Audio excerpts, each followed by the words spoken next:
Happy Thanksgiving everyone and happy Thirsty Thursday.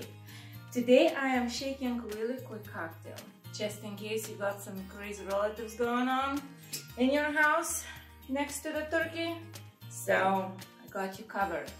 I have here a glass of ice with some mandarin slices, 4 ounces of gin, 1 ounce of freshly squeezed mandarin juice, 2 ounces of cranberry juice, and 1 ounce of freshly squeezed pomegranate juice. So, quickly, gin, 4 ounces, 1 ounce of freshly squeezed mandarin, cranberry 2 ounces, and pomegranate 1 ounce.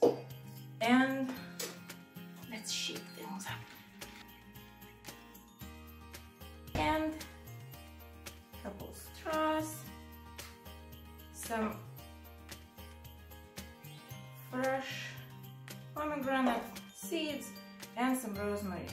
Smells so good. Cheers, happy Thirsty Thursday and happy Thanksgiving.